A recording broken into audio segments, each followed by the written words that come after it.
കേരളത്തിലാകട്ടെ നേരിയ മഴയ്ക്ക് സാധ്യതയുണ്ടെന്നുള്ള മുന്നറിയിപ്പാണ് കേന്ദ്ര കാലാവസ്ഥാ വകുപ്പ് നൽകുന്നത്. ഇന്ന് 4 ജില്ലകളിൽ ഗ്രീൻ അലർട്ട് പറഞ്ഞിരിക്കുകയാണ്. പത്തനംതിട്ട, ആലപ്പുഴ, കോട്ടയം, ഇടുക്കി എന്നിവിടങ്ങളിലാണ് ഈ അലർട്ട് പറഞ്ഞിരിക്കുന്നത്. ചെറിയ തോതിലുള്ള മഴ പെയ്യാനുള്ള സാധ്യതയുണ്ട്. മറ്റ് ജില്ലകളിലാകട്ടെ വൈറ്റ് അലർട്ടും നൽകിയിട്ടുണ്ട്. ശബരിമലയിൽ ഇന്നും നാളെയും മഴയ്ക്കുള്ള സാധ്യത കൽപ്പിക്കുന്നു. ആകാശം ഭാഗികമായി മേഘാവൃതമായിരിക്കുമെന്നും നേരിയ മഴയ്ക്ക് സാധ്യതയുണ്ടെന്നുമാണ് കാലാവസ്ഥാ വകുപ്പ് പറയുന്നത്.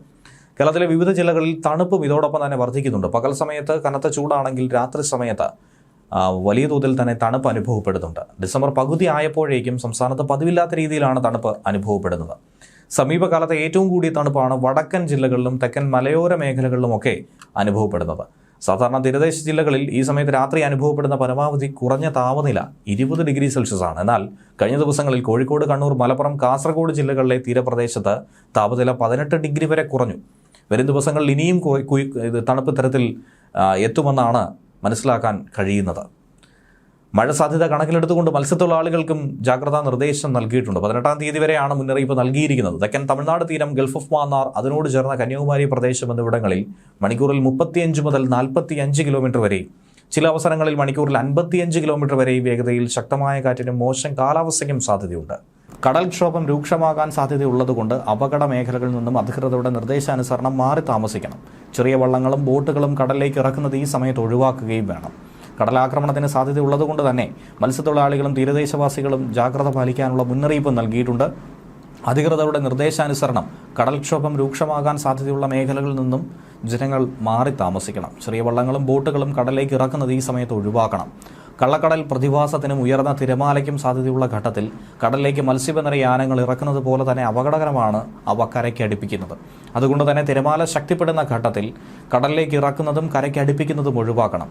ദേശീയ സമുദ്രസ്ഥിതി പഠന ഗവേഷണ കേന്ദ്രം മുന്നറിയിപ്പ് പിൻവലിക്കുന്നതുവരെ ബീച്ചുകൾ കേന്ദ്രീകരിച്ചുള്ള വിനോദസഞ്ചാരം ഉൾപ്പെടെയുള്ള എല്ലാ പ്രവർത്തനങ്ങളിലും ശ്രദ്ധ പുലർത്തണം. മത്സ്യബന്ധന യാനങ്ങൾ, അതായത് ബോട്ട്, വള്ളം മുതലായവ ഹാർബറിൽ സുരക്ഷിതമായി തന്നെ കെട്ടിയിട്ട് സൂക്ഷിക്കണം. വള്ളങ്ങൾ തമ്മിൽ സുരക്ഷിത അകലം പാലിക്കുന്നത് കൂട്ടിയിടിച്ചുള്ള അപകട സാധ്യത ഒഴിവാക്കും. മത്സ്യബന്ധന ഉപകരണങ്ങളുടെ സുരക്ഷയും ഉറപ്പാക്കണം. ബീച്ചിലേക്കുള്ള യാത്രകളും കടലിലിറങ്ങിയുള്ള വിനോദങ്ങളും പൂർണ്ണമായും ഒഴിവാക്കണം.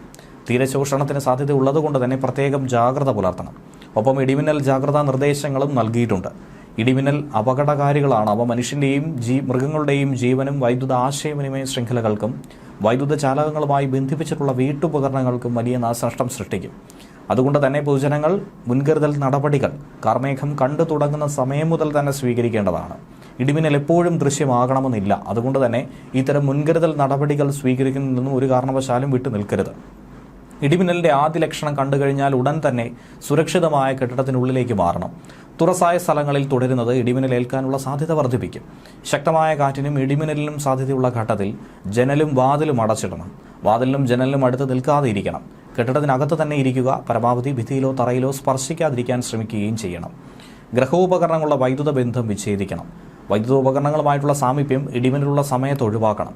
ഇടിമിന്നലുള്ള സമയത്ത് ടെലഫോൺ ഉപയോഗിക്കുന്നതും ഒഴിവാക്കണം. മൊബൈൽ ഫോൺ ഉപയോഗിക്കുന്നതുകൊണ്ട് കുഴപ്പമില്ല. അന്തരീക്ഷ മേഘാവൃതമാണെങ്കിൽ തുറസായ സ്ഥലത്തും ടെറസിലും കുട്ടികൾ ഉൾപ്പെടെ കളിക്കുന്നത് ഒഴിവാക്കണം. ഇടിമിന്നലുള്ള സമയത്ത് വൃക്ഷങ്ങളുടെ ചുവട്ടിൽ നിൽക്കരുത്. വാഹനങ്ങൾ മരച്ചുവട്ടിൽ പാർക്ക് ചെയ്യുകയും അരുത്. ഇടിമിന്നലുള്ള സമയത്ത് വാഹനത്തിനകത്ത് തന്നെ തുടരണം. കൈകാലുകൾ പുറത്തിടാതിരിക്കാനും ശ്രദ്ധിക്കുക. വാഹനത്തിനകത്ത് നിങ്ങൾ സുരക്ഷിതരായിരിക്കും. സൈക്കിൾ, ബൈക്ക്, ട്രാക്ടർ തുടങ്ങിയ വാഹനങ്ങളിലുള്ള യാത്ര ഇടിമിന്നൽ സമയത്ത് ഒഴിവാക്കി ഇടിമിന്നൽ അവസാനിക്കുന്നതുവരെ സുരക്ഷിതമായൊരു കെട്ടിടത്തിൽ അഭയം തേടുകയും വേണം. മഴക്കാർ കാണുമ്പോൾ തുണിയെടുക്കാൻ ടെറസിലേക്കോ മുറ്റത്തേക്കോ ഇടിമിന്നലുള്ള സമയത്ത് പോകരുത്. കാറ്റിൽ മറിഞ്ഞു വീഴാൻ സാധ്യതയുള്ള വസ്തുക്കളൊക്കെ കെട്ടിവെക്കണം. ഇടിമിന്നലുള്ള സമയത്ത് കുളിക്കുന്നതും ഒഴിവാക്കണം. ടാപ്പുകളിൽ നിന്നും വെള്ളം ശേഖരിക്കുന്നതും ഒഴിവാക്കേണ്ടതാണ്. പൈപ്പിലൂടെ മിന്നൽ മൂലമുള്ള വൈദ്യുതി സഞ്ചരിച്ചേക്കും. ഇടിമിന്നൽ ഉണ്ടാകുമ്പോൾ ജലാശയത്തിൽ മീൻ പിടിക്കാനോ കുളിക്കാനോ ഇറങ്ങാൻ പാടില്ല. കാർമേഘങ്ങൾ കണ്ടു തുടങ്ങുമ്പോൾ തന്നെ മത്സ്യബന്ധനം, ബോട്ടിംഗ് തുടങ്ങിയ പ്രവർത്തികൾ നിർത്തിവെച്ച് ഉടനെ തന്നെ അടുത്തുള്ള കരയിലേക്ക് എത്താൻ ശ്രമിക്കണം. ഇടിമിന്നലുള്ള സമയത്ത് ബോട്ടിൻ്റെ ഡെക്കിൽ നിൽക്കരുത്. ചൂണ്ടയിടുന്നതും വലയെറിയുന്നതും ഇടിമിന്നലുള്ള സമയത്ത് അവസാനിപ്പിക്കുക.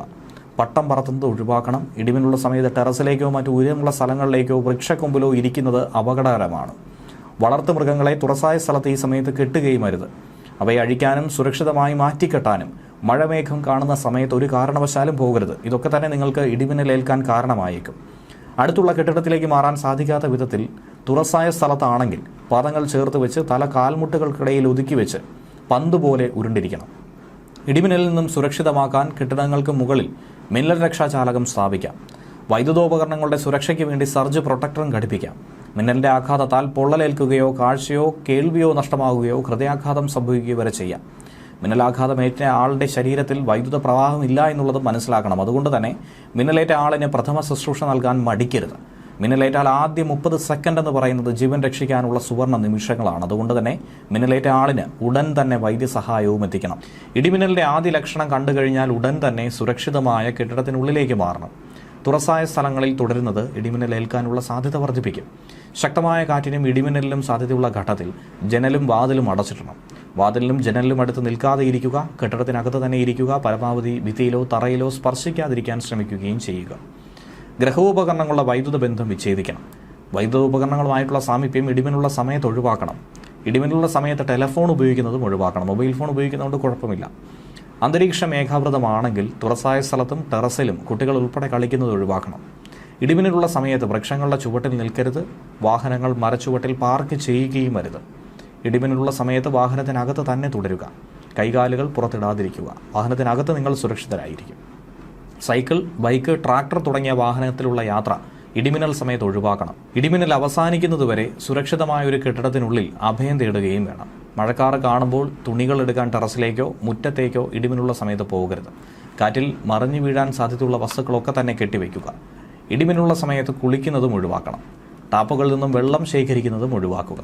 പൈപ്പിലൂടെ മിന്നൽ മൂലമുള്ള വൈദ്യുതി സഞ്ചരിച്ചേക്കാം. ഇടിമിന്നൽ ഉണ്ടാകുമ്പോൾ ജലാശയത്തിൽ മീൻ പിടിക്കാനോ കുളിക്കാനോ ഇറങ്ങാൻ പാടില്ല. കാർമേഘങ്ങൾ കണ്ടു തുടങ്ങുമ്പോൾ തന്നെ മത്സ്യബന്ധനം, ബോട്ടിംഗ് തുടങ്ങിയ പ്രവർത്തികൾ നിർത്തിവെച്ച് ഉടനെ തന്നെ അടുത്തുള്ള കരയിലേക്ക് എത്താൻ ശ്രമിക്കണം. അതിനിടയിൽ തന്നെ വേനൽ മഴയിൽ ചെറിയൊരു ആശ്വാസം ലഭിക്കുന്നതിനിടയിൽ തന്നെ സംസ്ഥാനത്ത് പകൽ ചൂട് ഉയർന്നു തന്നെ നിൽക്കും. ഉയർന്ന താപനില മുന്നറിയിപ്പ് കാരണം കേരളത്തിലെ 12 ജില്ലകളിലാണ് യെല്ലോ അലർട്ട് പ്രഖ്യാപിച്ചിരിക്കുന്നത്. ഇടുക്കി, വയനാട് ജില്ലകൾ ഒഴികെ മറ്റെല്ലാ ജില്ലകളിലും യെല്ലോ അലർട്ട് പ്രഖ്യാപിച്ചിട്ടുണ്ട്. ഉയർന്ന താപനില പാലക്കാട് ജില്ലയിൽ 37 ഡിഗ്രി സെൽഷ്യസ് വരെയും അലർട്ട് പ്രഖ്യാപിച്ചിരിക്കുന്ന മറ്റു ജില്ലകളിൽ 36 ഡിഗ്രി സെൽഷ്യസ് വരെയും ഉയരാൻ സാധ്യതയുണ്ടെന്നാണ് കേന്ദ്ര കാലാവസ്ഥാ വകുപ്പ് അറിയിച്ചിരിക്കുന്നത്. ഇതോടൊപ്പം വെയിലിനൊപ്പം എത്തുന്ന തരംഗ ദൈർഘ്യം കുറഞ്ഞ വികിരണമാണ് UV. ഇതും അപകടകാരികളാണ്.